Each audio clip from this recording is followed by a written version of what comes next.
Everyone, सो आज हम देखेंगे equality before law versus equal protection of law. जैसे कि सभी जानते हैं फंडामेंटल राइट जो है वो पार्ट 3 में दिए गए हैं इंडियन कॉन्स्टिट्यूशन के, और उसमें सबसे पहला फंडामेंटल राइट है राइट टू इक्वालिटी।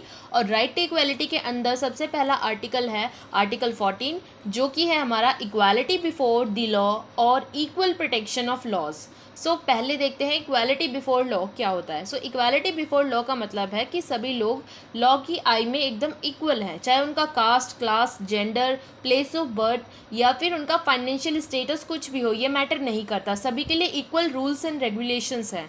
अगर हम इक्वालिटी बिफोर लॉ कंसेप्ट की बात करें तो ये एक नेगेटिव कंसेप्ट है जो कि ब्रिटिश कंसेप्ट है, और ये एवी टाइसी ने दिया था। और इसका जो मेन मोटिव है इसका यही है कि no one is above the law, means कोई भी लॉ के ऊपर नहीं है, सभी के लिए इक्वल लॉज हैं, इक्वल रूल्स हैं, इक्वल रेगुलेशंस की बात करता है। और अगर हम इक्वल प्रोटेक्शन ऑफ लॉ की बात करें, इक्वल प्रोटेक्शन ऑफ लॉ का मतलब है कि सभी को इक्वली प्रोटेक्ट करना है लॉ के थ्रू, चाहे उनका भी caste, class, gender, financial position कुछ भी हो, XYZ, ये मैटर नहीं करता, उनको हमें इक्वली प्रोटेक्ट करना है। और ये जो कंसेप्ट है इक्वल प्रोटेक्शन ऑफ लॉ, ये एक पॉजिटिव कंसेप्ट है जो कि एक अमेरिकन कंसेप्ट है, और ये बात करता है equal treatment under equal circumstances. इसके लिए मैं एक एग्जांपल देती हूँ। जैसे सपोज करो कि एक पर्सन है, एक रिच पर्सन है और एक पुअर पर्सन है। लेट्स सपोज करो ये पर्सन ए है, जो पर्सन ए है वो पुअर है, और एक पर्सन बी है, तो जो पर्सन बी है वो रिच है। तो नाउ अगर इन दोनों ने कोई क्राइम कमिट किया, लेट्स सपोज करो इनको कोई फाइन पे करना है, तो जो इन्होंने कुछ रूल्स तोड़े हैं, जैसे कि कुछ भी रूल तोड़ा है XYZ, तो जो ये पर्सन ए है इसकी सैलरी लेट्स सपोज करो ₹10,000 है। सो ये महीने का 10,000 कमा रहा है और इस पर्सन की salary 2 lakh rupees per month की है। तो अगर गवर्नमेंट ने कहा कि तुमने ये रूल्स तोड़े हैं, तो तुम्हारे ऊपर 10% जो तुम्हारी मंथली सैलरी है उसका 10% तुम्हें टैक्स पे करना होगा। इसका 10% तो 1,000 चला जाएगा इसके पास से सिंपली लाइक। और अगर इसके 10% की बात करें तो ये होगा 20,000। तो एक तरीके से देखा जाए कि 9,000 के अंदर ये पर्सन अपनी बेसिक नीड्स को भी फुलफिल नहीं कर पाएगा अगर ये पर्टिकुलर फाइन पे कर देता है। वहीं पे अगर हम इस पर्सन को देखें जिसकी सैलरी 2 लाख है और वो उसको अपने 10% मीन्स 20,000 दे देता है, उसके बाद भी उसके पास 1,80,000 रुपये बच जाएंगे, जिससे वो अपने बाकी के एक्सपेंसेस को बेयर कर सकता है। तो ये दिखाता है कि जो रिच हैं और जो पुअर हैं उनके बीच के गैप को शो कर रहा है ये। तो जो रिच हैं उनके ऊपर हमें उनकी इनकम के अकॉर्डिंग टैक्स पे करना चाहिए, और जो पुअर है उन पे उनकी इनकम के अकॉर्डिंग हमें टैक्स या फिर कोई भी फाइन चार्ज करना चाहिए, जिसके अंदर जो बर्डन आएगा ना दोनों के ऊपर वो एकदम सिमिलर आए। और इसको और अच्छे से क्लियर करने के लिए हम कुछ और एग्जांपल देखते हैं।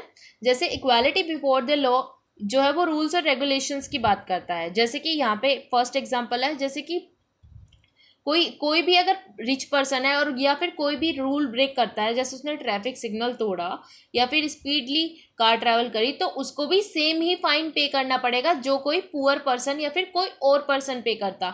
इसके स्टेटस के लिए, इस पर्सन के स्टेटस के लिए उसको कोई भी रिबेट नहीं दी जाएगी, उसके लिए सिमिलर रूल होंगे। और जो पर्सन दूसरा है उसका फाइनेंशियल पोजीशन इतना अच्छा नहीं है, उसको भी सेम रूल्स होंगे। और पब्लिक टेंडरिंग की बात करें, जैसे कि जो गवर्नमेंट होती है वो अपने कॉन्ट्रैक्ट्स के लिए टेंडर निकालती है, तो जो सिटी है वहाँ के जो टेंडर्स हैं वो सभी मेरिट के बेसिस पे होने चाहिए, ना कि कनेक्शंस के बेसिस पे। और उनके लिए भी रूल्स बनाने चाहिए, जैसे कि जो बिजनेस है और मेजर कॉरपोरेशंस हैं। सो इक्वालिटी बिफोर लॉ में रूल्स और रेगुलेशंस जो है वो सबके लिए इक्वल होंगे। और इक्वल प्रोटेक्शन ऑफ लॉ की बात करें तो हमारी सोसाइटी के अंदर डिस्क्रिमिनेशन है, लेकिन हम उस डिस्क्रिमिनेशन को, उस जो गैप है रिच और पुअर के बीच में, उसको हम कैसे स्लो डाउन कर सकते हैं, कैसे बिल्कुल ही ख़त्म कर सकते हैं, उसकी बात करता है इक्वल प्रोटेक्शन ऑफ लॉ।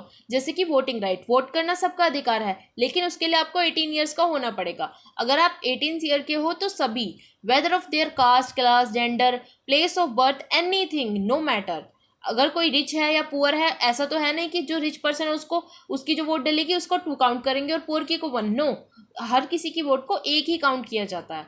तो अगर कोई डिसेबल पर्सन है और वो वोट देने जाएगा तो जो पोलिंग स्टेशन है हमें उस वहाँ पे उसके लिए एक व्हील चेयर प्रोवाइड करानी चाहिए और एक रैम्प बनाना चाहिए, ताकि उसको वोट देने में कोई इशू क्रिएट ना हो, कोई प्रॉब्लम ना हो, वो ईजिली अपना वोट दे सके, अपने राइट का फुल्ली यूटिलाइजेशन कर सके विदाउट फीलिंग इन्फीरियर। सो इस तरीके के जो, जैसे हमने इसको रैम्पेड और व्हील चेयर प्रोवाइड कराई, तो हमने क्या करा, हमने उसको लॉ की हेल्प से प्रोटेक्ट करा उसके राइट को, चाहे वो डिसेबल है या कुछ भी है, एक्स वाई जेड, रिलीजन हो गया, रेस हो गया, कास्ट, कुछ भी, किसी भी चीज़ में अगर डिफरेंसेस है तो हमें लॉ के थ्रू से इक्वली इम्प्लीमेंट करना है, ताकि हम अपनी सोसाइटी में इक्वालिटी ला सकें, इक्वालिटी को प्रमोट कर सकें। और एक और यहाँ पे एग्जांपल दूंगी, जैसे आजकल हाउसिंग स्कीम्स चल रही हैं, तो बहुत सारे लोग जो इंडिया के अंदर आज भी हैं, वो अपने खुद के हाउसिंग के लिए कैपेबल ही नहीं है, लाइक उनकी अर्निंग इतनी है नहीं कि वो अपनी बेसिक नीड से ऊपर उठ सकें और अपने लिए घर बना सकें। तो गवर्नमेंट ने हाउसिंग स्कीम्स निकाली है, तो जब वो हाउसिंग स्कीम के अंदर हाउस प्रोवाइड कर रहा है, तो वो ये नहीं दिख रहा कि उनका मतलब उनके बीच डिस्क्रिमिनेशन नहीं कर रहा कि तुम उस जेंडर से बिलोंग करते हो तो हम तुमको ये नहीं देंगे, या फिर तुम्हारी जो कास्ट है वो अलग है, या तुम इस रिलीजन के हो, नहीं। जो हाउसिंग स्कीम या कोई भी स्कीम आ रही है वो सबके लिए इक्वली है, मीन्स इक्वली प्रोटेक्ट कर रही है लोगों को और उनके राइट्स को। सो ये हो गया equality before law and equal protection of law. I hope things are clear to you guys. So thank you guys. If you guys are having any query with regards to this, so please comment below, then I will try and make sure to clear it. Thank you.